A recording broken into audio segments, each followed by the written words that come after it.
You are listening to the Empowered Business Podcast. I'm your host, Monica Froese, a mom of two and your secret weapon to creating a six-figure digital product business. I'm on a mission to help 1,000 women make $100,000 a year. That's right, $100 million towards financial independence for women.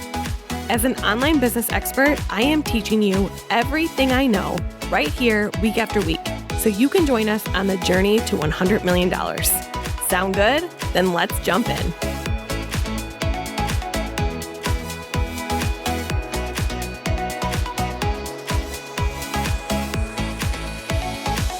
One of the biggest questions I get asked is, how do you know that you're ready to hire?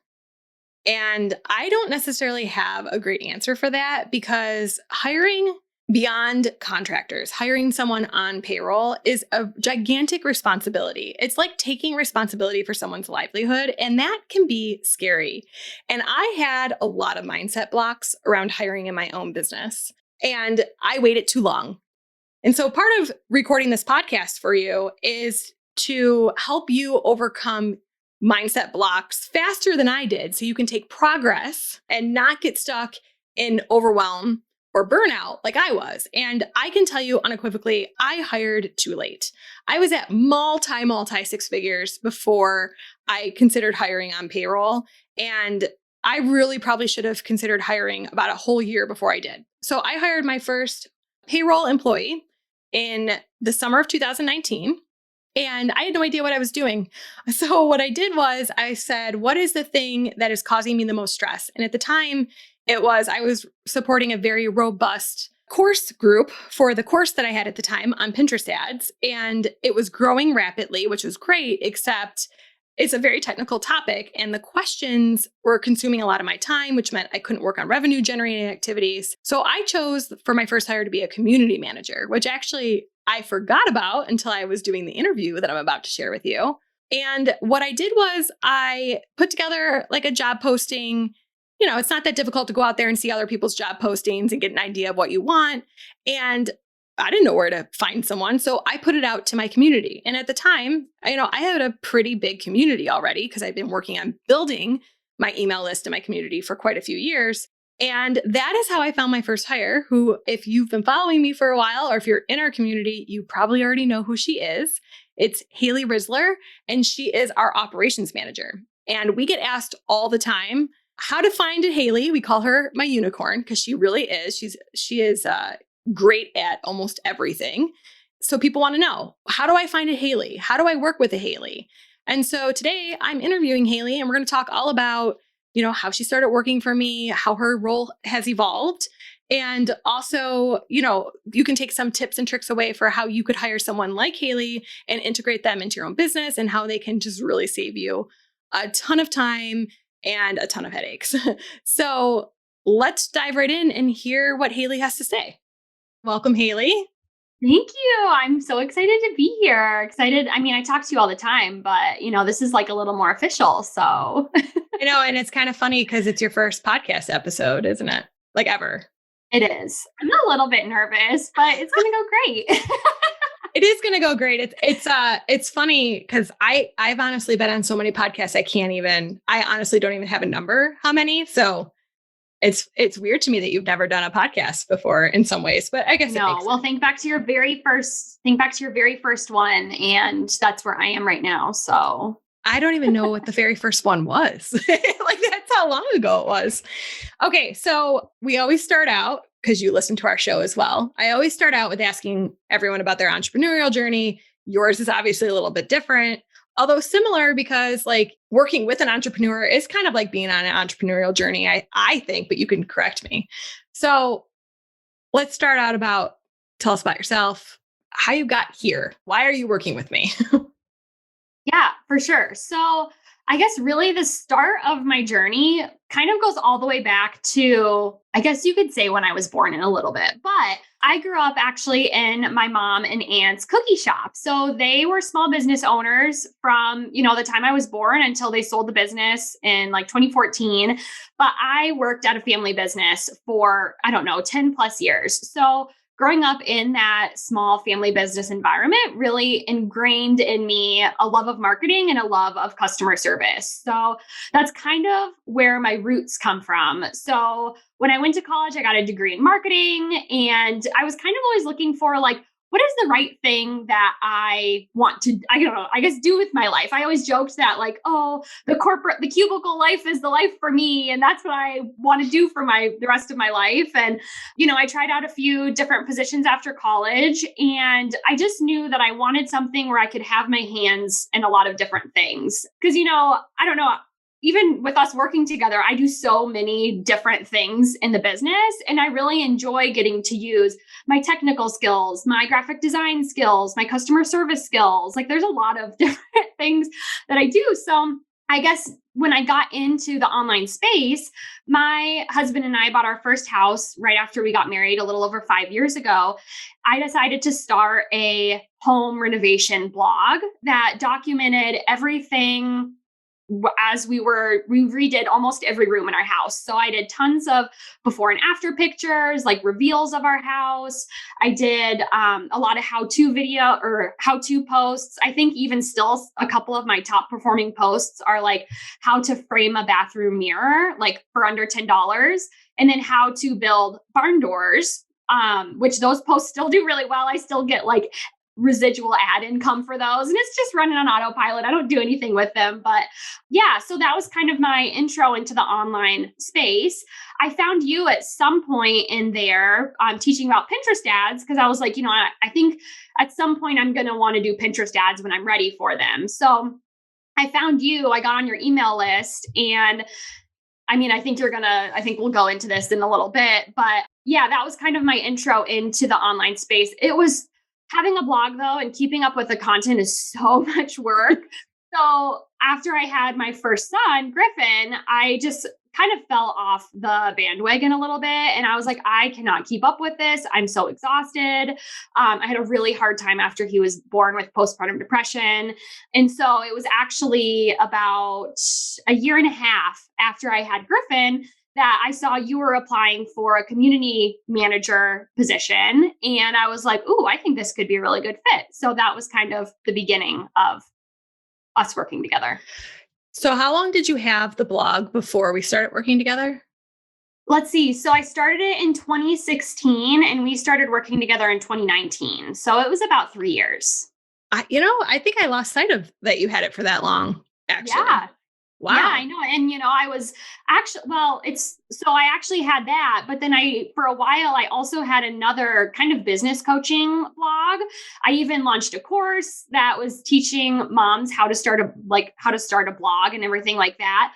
I went through one launch of the course. I had taken Digital Course Academy by Amy Porterfield and launched a course. And I was like, holy cow, that was so much work. And that was kind of what planted the seed of like, I love doing this, but I want to do it with someone. Like, I don't really want to do this by myself again. And I would love to work with someone who's like kind of 5-10 steps ahead of me, who already has an audience and kind of knows what they're doing. And I was like, I can be really good at this, but I just don't really want to like be at this position where I'm at right now. I have no doubt that you can be really good with it. But I remember when we started working together, one of the things that you struggled with that I think over the years working with me has become easier is selling. Mm-hmm. And because that's like the difference in our personalities. Like selling to you came off pushy, mm-hmm. and you didn't really want to sell. And I always said like my chill attitude about it. Like, well, I don't have a business if I'm not making money. So I don't have problems asking for money. It's just an exchange. To me, it's just an exchange. I provide X, you pay for X. It's just like going to Target. That's the way it happens. So is that like a big catalyst too for why you were like, this is not for me? Oh, yeah, absolutely. And it's funny because I can go all the way back to elementary school. When I was in Girl Scouts, I was in band, when we had to go door to door and sell things. And I absolutely dreaded it. Like I would rather go, I don't know, do something a lot worse than have to go to door and sell things. I just loathed it. And it's funny because when I started my business coaching blog, I created a blogging planner in Google Sheets. And it was a great little planner, but I just felt so uncomfortable trying to sell it. And obviously, if you come off uncomfortable trying to sell something, like people are going to notice. And so I remember launching it and I sold maybe like two, and I was just sobbing. I was crying. I was like, anything I touch will not sell. And I remember you telling me that. it was really discouraging. And I think one thing that really helped when I started working for you, you were like, no, like you're providing a solution to their problem. Like, yes, they're going to be paying you money because you deserve it, but you're really actually helping them. And so once I was able to kind of switch my mindset into like, oh, I'm really just helping people, then that really helped overcome that fear of selling. That's actually, that's like a quotable right there. That's a good point. If reframing it that you're helping. Funny enough, the door-to-door sales things, because I did every sport imaginable in elementary school. So of course there was tons of candy bars, this and that. I was always the top performer. I would skip up to doors. Of course you were. I'd be like, buy my stuff. So, I mean, it's fitting for our personalities, right? That selling is not something I struggled with. Yeah, it's just not. So that's interesting. Okay. So when I first put out the job post, it was for a community manager. And a little background as to why that was is actually to your point is you said running and launching a course was a ton of work, just like astronomical. And at the time, the Promote It Pins course, Pinterest ads course was in full swing, lots of new students coming in. And I was stuck in a very technically focused Facebook group serving students. And that did not keep the revenue wheels on the bus. And we've talked about that, like why I pivoted the business. We have a whole podcast episode about why I retired the Pinterest ads course, because it was like a losing proposition for running. And like, I was so desperate for help and people drain me because I'm a loud introvert. So constant questions coming at me with no buffer exhausted me. So context, that's why we put out for a community manager. I just wanted someone to come in and talk and deal with the people.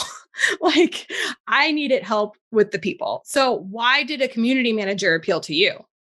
Yeah. So it's kind of funny because, earlier I mentioned that I grew up in our small family business, and customer service was, one of the most important parts of a small business. And so my mom was always so big on the customer experience. And, I was like 13 working in the shop, and my coworkers who were 50 would come to me and be like, could you come like talk to this customer? And so it's kind of always been ingrained in me to deal with people. And like my goal is always that when they leave, like maybe when we started talking, they were frowning, but when they leave, they're going to be smiling. Like which is so cheesy. Not me. That is not me. Ingrained in me though. And so, after college, I had one position where I was actually working for a small private university as their new student programs coordinator. So I was working with all the students who were coming in and starting college and like making them feel welcome and like they were excited to start. And I don't know how to explain it. The best thing is that it's just like something in my DNA that wants to make people have a good experience, which I don't know, maybe it's the people pleaser in me or something like that. And then after that, I had another online community management position. And so it was just something I was really familiar with. It's just, I get a lot of satisfaction out of helping people and helping people like overcome roadblocks. And so I knew that community management was a really good career path for me. And so I was already familiar with you and your brand and, even the whole online space. And so when I saw the community manager position come up, I was like, oh my gosh, looks like this position was made for me. So it was. Yeah, it was. Well, which is funny because that's only now a very small percentage of what I do. Well, okay. So thanks for the leading question or the lead in for the next question, which is your role has completely. I even forgot I hired you as a community manager. It has evolved. You've had at least 4 job titles. Yeah, probably.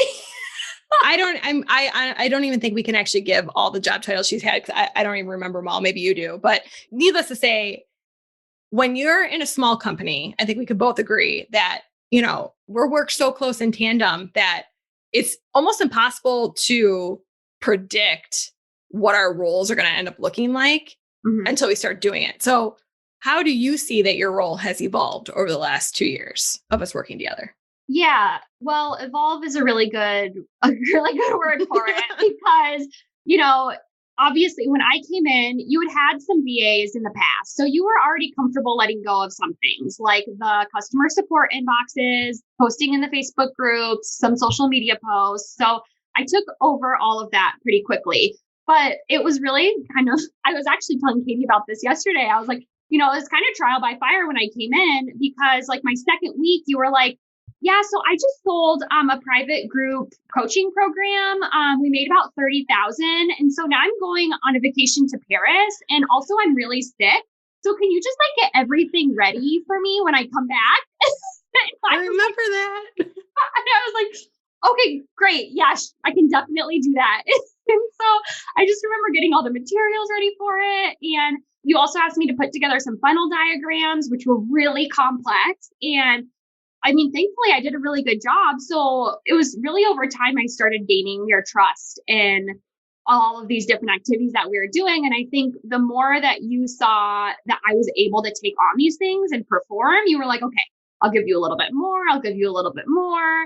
It was slowly like editing some lessons in our courses. And then it was building some smaller funnels and writing some more emails. So, it was really slow, but it's gone from community management to now I build like all of our funnels. I, write our sales emails. I'm, doing a lot more of those things that you never thought you'd be able to give up control of. Yeah. And here's what makes you why we call you my unicorn, but we'll talk about what we actually call you on paper for, like legal reasons and stuff. Cause unicorn's not really a job title. Maybe it could be, I don't know, but it's so interesting because you are very technically minded. You do. I mean, I am so type A and step oriented with my funnels. I mean, this is why I teach funnels because I'm good at it, and you have to have attention to detail. And like basically the way sales funnels work in our business is we have like step ladders. Like some funnels are like the baseline easy ones, like an opt-in funnel. And then they go from simple to complex. And like I started letting go of the simple and it took me a little while to get up to the complex, but you're very technically minded, but then you're also really good at being creative, which makes you, in my opinion, a unicorn. Do you feel like you're both? Yeah, I do. And it's funny because I think part of it is like, my age and when I was born. And like when I was in middle school, it was really popular to have MySpace. And, but MySpace was also a lot of coding. And like you had to find the HTML to put in there to make your MySpace profile look how it does. And so from a really young age, I was really interested in the graphics, but also really interested in like, how does this actually work? And it's funny because when I was in high school, I took a simple HTML class and we had to build websites with HTML. That's probably the most valuable course that I took when I was in high school, because just having those foundations really allows it to build off of each other. So, and then actually probably 4 years ago, I really wanted to learn Photoshop. And so I went and found on Lynda, which I think is now like LinkedIn teaching something, but I took a Photoshop course and I've just like both of those things have, really interested me. And, I mean, my tech capabilities have its limits as well, but I think just maybe it's a measure of the era I was born into, but yeah, I'm a very big fact finder, just like you. And so I have to find out how things work. And especially growing my own blog and starting my own WordPress site and everything like that. Like you have to just figure it out unless you want to pay for somebody else to do it. So, I spend a lot of time learning all of those things to make a WordPress site work. And yeah. And so I guess maybe my brain is a little different than most people's in that I'm able to excel in both of those sides, but it works well for being an operations manager. So it does. It does. Okay. So that is a great lead into my next question, which is what exactly do you do all day long? Yeah. Hayley, do you actually do work for me now? What does a typical day look like? Okay. So Usually when I wake up in the morning, we talk on Slack all day. That's our primary mode of communication. So usually right when I wake up, I look at my phone and Monica's already messaged me like several times about something. So Now we're 3 hours apart. So I'm on East Coast, she's on West Coast. So my nanny starts at 8:30. So I'm at my desk and Hayley is probably still sleeping at 5:30. sometimes, yes. Okay. Usually I'm up around 6, but sometimes my almost 1 year old, which is crazy, wakes up early. So anyway, my day starts by usually seeing what Monica has thrown at me that morning. So get ready for the day, get up to my office. And my first priority is usually whatever Monica has sent me in Slack and taking care of those items.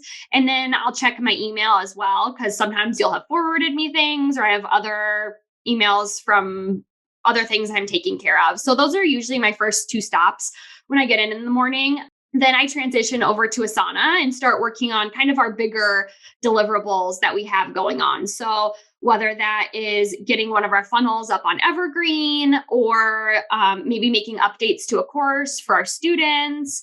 It's like such a hodgepodge of different things that I'm working on at any given time. But I would say it's very student like program focused and customer focused. So a lot of the stuff that I'm doing is revenue generating. So whether that is even creating products for our membership or working on like a sales email sequence, getting ready for a launch, anything like that, I think. Does that? Yeah. No, I agree that a lot of what you do is very much revenue generating and is important, especially for people looking to hire. That's like one of the hardest things about hiring is because you don't want payroll to just be an expense like that. And I think it's some degree, it starts out that way because, and let me say this, it can feel like it's starting out that way because you're taking off like admin stuff off your plate, but we could reframe that and look at it as, okay, but if she's freeing up 20 hours of my admin time for me to go make more revenue, then it is revenue generating. But now we've moved away from, and this is going to be one of the questions I ask, away from you being very admin focused to revenue focused. But before we go there, you brought up an interesting point about Slack and Asana that I want to address. So Slack is like the team communication tool that we use. And Asana is where we house all of our projects. So it's like the task management tool. And I think this is an interesting tip that Hayley did for me.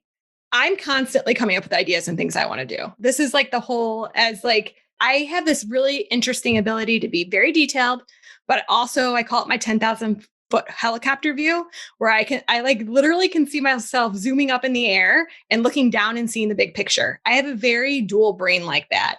And when my 10,000 foot view, or some people would call it when I'm being the CEO visionary, goes off, I have a lot of ideas. And I'm like, let's do all the things. And Hayley's like, let's not. And so she made me, so if I put it in Asana, it's like, man, this is something that has to get done now because it's, our task management. She made me a brain dump channel in Slack.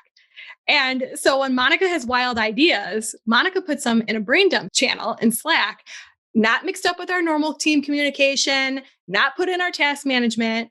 And then Hayley can talk me off of ledges or tell me like, that's great. Can we table that for 6 months? And it helps to not overwhelm everyone. Would you say the brain dump channel has helped you? Oh, absolutely. Yeah. Cause you were like, I need a really easy space to put my ideas because you're just like queen of coming up with ideas at the most random times. Like you're always like, oh, I had an idea in the shower. So then for Christmas one year, I got you the shower notes so you can write down your ideas in the shower. Yep. But, yeah. So I think that's been a really easy place for you to just like, oh, let me just put this there and then I can revisit it later. Yeah. I feel like it has helped me tremendously and it's made it so I'm not squirreling everyone all the time. Okay. So when we talk about the fact that you now help with a lot of revenue generating things, like you actually create products, you create the funnels to feed the products, you write sales emails sell, like you're very revenue generating, which meant that we entered this phase where Hayley's time was clearly more valuable being spent revenue generating with me, but admin work still had to get done. Mm-hmm. And so we needed to hire, you had already mentioned her name, Katie. She's our operations assistant. personally, I think it's important that we all understand how we work. I learned that managing is not my favorite thing. Like Hayley and I jive very well together, and I likely will have more direct reports as we grow. I think that's inevitable, but it was a huge mental block for me to bring on more people if I had to manage them. So like whether it's contractors or another employee, I was like, can you just do this? Because you're a people person and you're the one that needed the assistant at this point. Because it's almost like you became my assistant and then now you needed an assistant. So it just made sense for you to manage her. So we hired Katie as an operations assistant. So what do you see as the main difference between what you do as an operations manager and what she does as an operations assistant? Yeah. So I would say she does probably 60%, 70% of the stuff that I did when I very first started with you, like maybe those first couple months. So that is all of our customer support emails, which is kind of like low hanging fruit, like, oh, I can't access my purchase, or really a lot of stuff like that. So she does all of that. She does like our social media posts, getting information out to our students. And she also will draft a lot of emails for me so that I don't have to take the first pass at it. So she'll get it ready for me and then I finalize it and schedule it or send it out or whatever. So she's doing a lot of that level stuff while then I am doing the next level of sometimes like finalizing the stuff that she does. So it's like ready to push out, more forward facing, I guess. And then doing the more revenue generating stuff where she's almost doing more of the customer support and like sales level email stuff. So, and when we send out a sales email and people respond with questions, she's responding back to those. So it's like building a hierarchy and eventually we'll end up going side. Like right now we're almost on a ladder and eventually then we'll have to grow out on sides and have like departments and stuff like that. That's like the next level. But I think sometimes there could be people listening that feel this way, since growing a team feels very overwhelming to a lot of people. And like just this sheer idea of being responsible for someone else's livelihood and paycheck, it can feel overwhelming. We feel like we need to have everything figured out and we don't. Like we've changed your role so many times. We just you have to figure it out. And honestly, I thought like I had to have an org chart all like figured out and like the departments identified. And eventually we will. We will.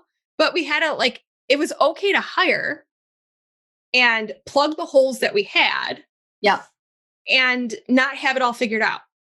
Right. Because when you hired me, it was like, what do I need the most help with right now that I like doing the least? And then that's where I came in. And then even when we were ready to hire Katie, it was like, what do I need to get off of my plate so that I can work on the next thing? And it's like, really, I shouldn't be spending my time doing the customer support emails because we could make a lot more money off of my time if I'm spending my time doing something else. And so then that's where Katie came in and took over those things off my plate.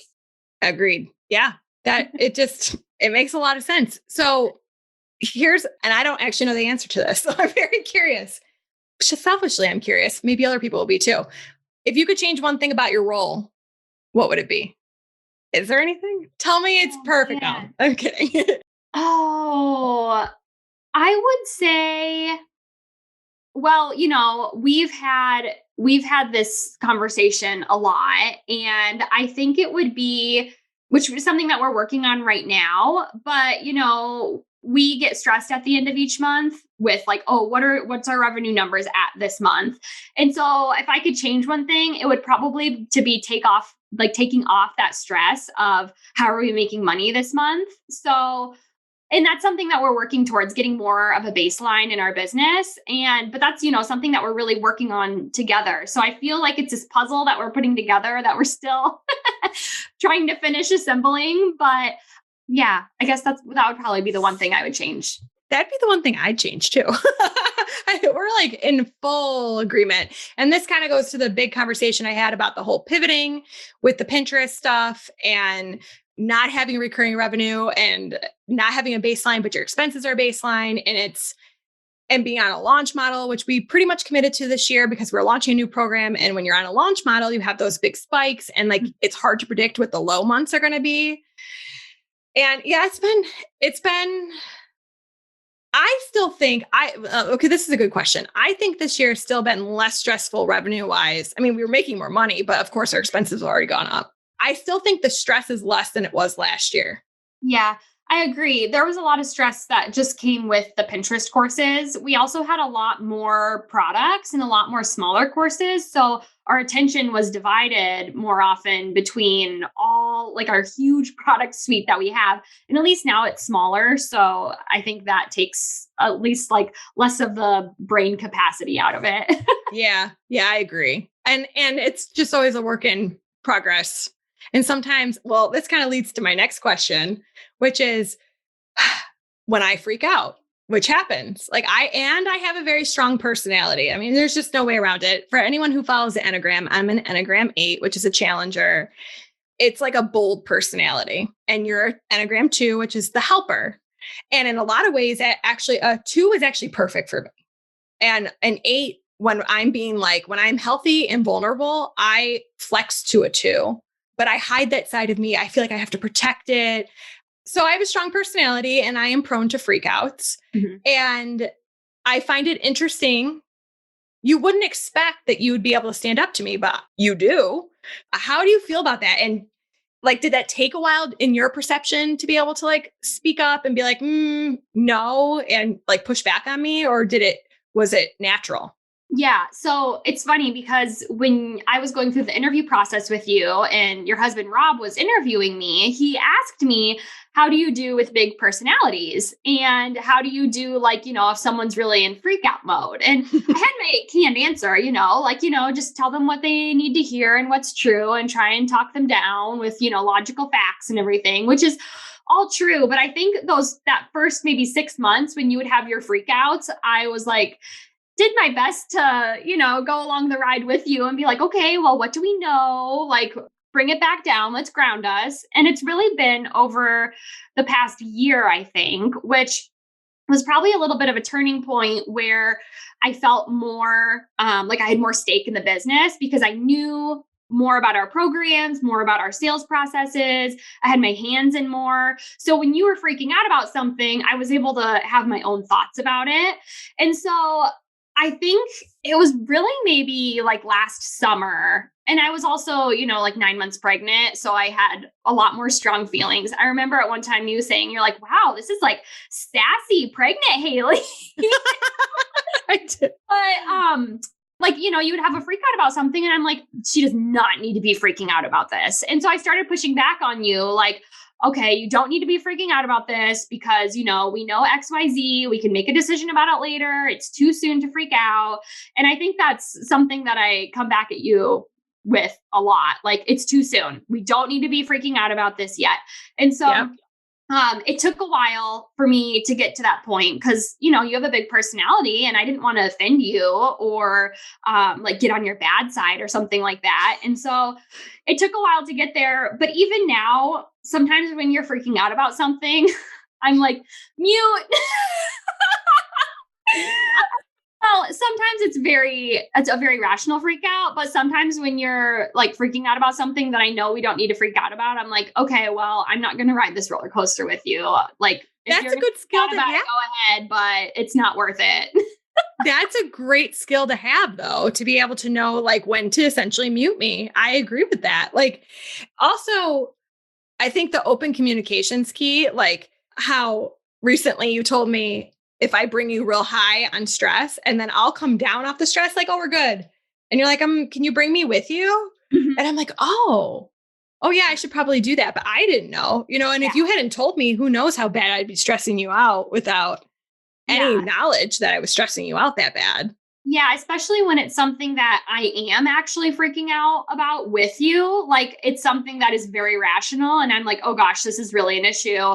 And then you're like, oh, okay, like I solved it. Like, you gotta solve it with me. I need to know that we're gonna be okay and not stay in the freak out mode. So So essentially, like the takeaway is your first hire, especially, you're going to work so closely with that if you don't have open lines of communication, it's not going to go well. It's going to be yeah, a very tough go.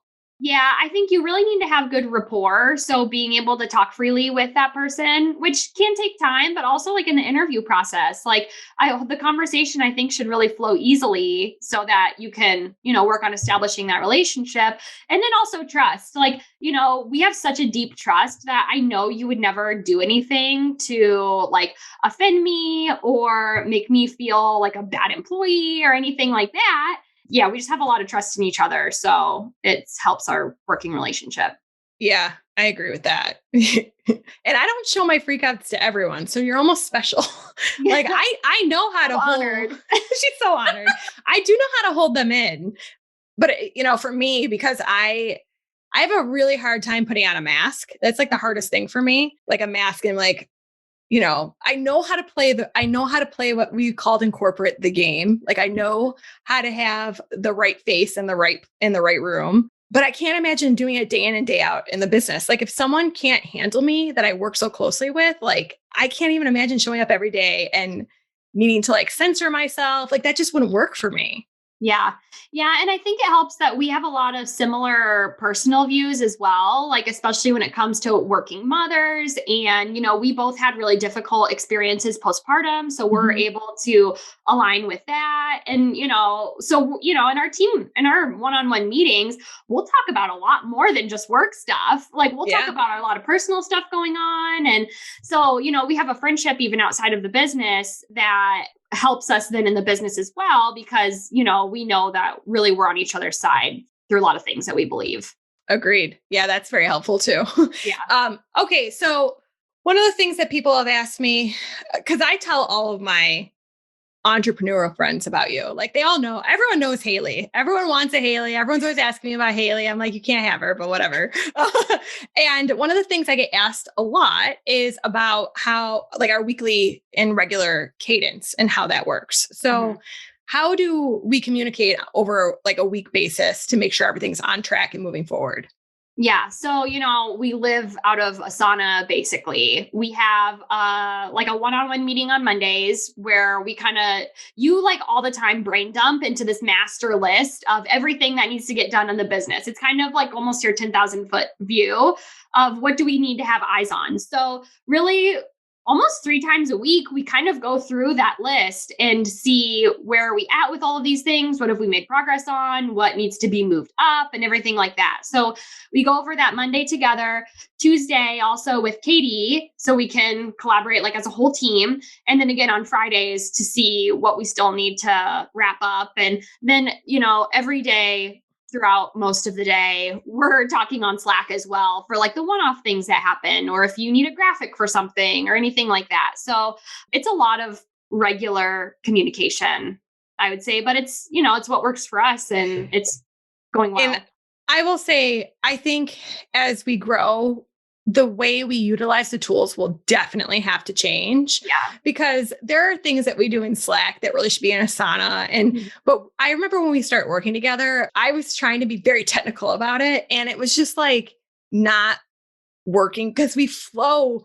Like usually you're working on something and then it's my turn and then I finished a piece and then it's back to you to like wrap it up. And so for us, it worked better to have that like communication that was constant in Slack. And I think over time we got good at understanding what needed to go get moved into Asana. That was like, okay, this is not going to be like I do this quickly and it's done. Like this needs to be tracked in the project management. But as we scale, I imagine me and you will always be like this. But if a whole team is constantly in Slack pinging, that's going to be a waste of time. And so that's like one of the things that we'll have to work on combined to like but here's the brilliance. Once you hire, like how she manages Katie for me, I don't have to figure it out all by myself. Right.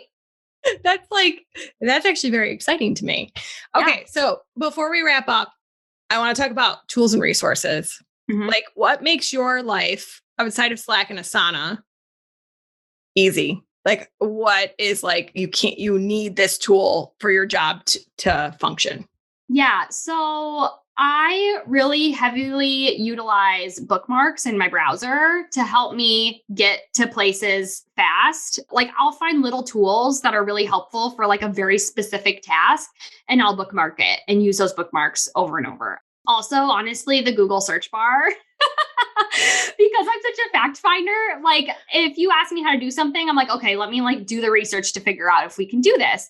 So that still comes very much in handy for me. Other tools I guess I use.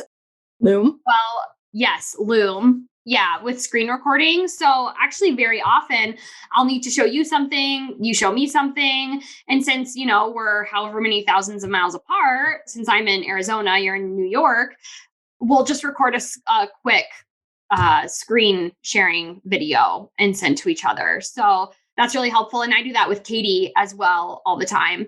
We also really put everything into Google Drive and have very organized folders.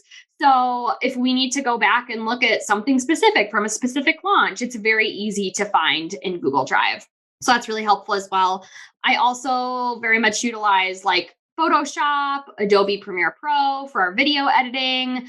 I just like to learn new things. So I have a lot of things that I have. And then I actually use PowerPoint a lot to build PDFs, which people don't think to use that. They think to use Word.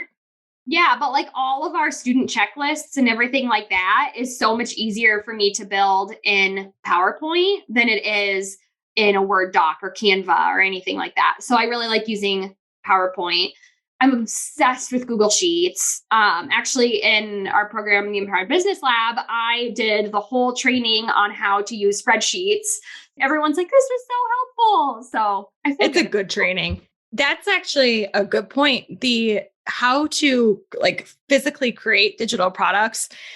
I am amazing at building funnels. And so, but when it comes to formatting Google Sheets to look pretty and making pretty PDFs in Canva and stuff, not my thing. So Hayley recorded all the videos that go into the one pillar inside the program, which is called Digital Products at Scale. And she gives so many. Actually, the very first interaction we had was she emailed me a hack because I sell the family budget spreadsheet. That was the business's first product, right? And you're linking to it wrong. You didn't say it like that, but you basically gave me a hack of how to make it so it automatically copies to the person's drive instead of telling them, go to file, make a copy, and then getting all of the emails are I can't edit the view only. Mm-hmm. And you saved me. The volume was so high back then for that. You saved me how many hours of time answering emails. And that was 6 months before I ever hired. Yeah, I emailed you and I was like, I just wanted to share this little tip with you. And then when I applied, I was like, so I'm the one who shared that tip with you.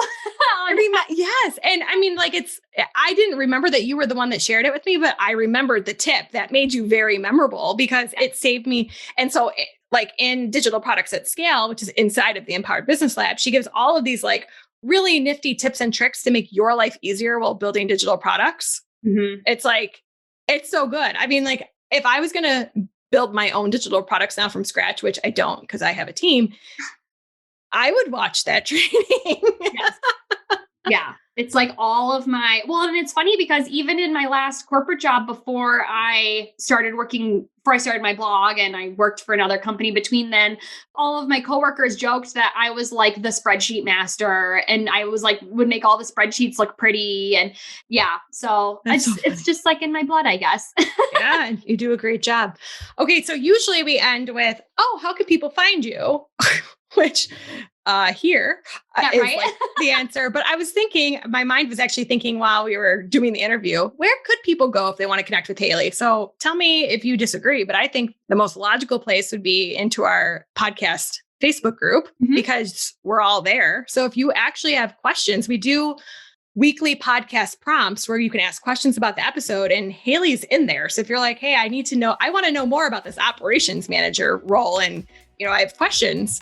Well, then you should come join us in our group, which you can find at monicafroese.com/group, right? Yes. Did I get that right? Yep. Okay, good. All right, awesome. Well, thanks for recording this with me today. This was fun. So fun. Thanks for having me. You know it. Thanks for tuning in to another episode of the Empowered Business Podcast. If you want to get started creating your own digital products and don't know where to start, we have a brand new training that can help. It's called 3 Secrets to Creating Digital Products That Sell Like Crazy. Head on over to empoweredbusiness.co/profit to join the free training now. See you again next week.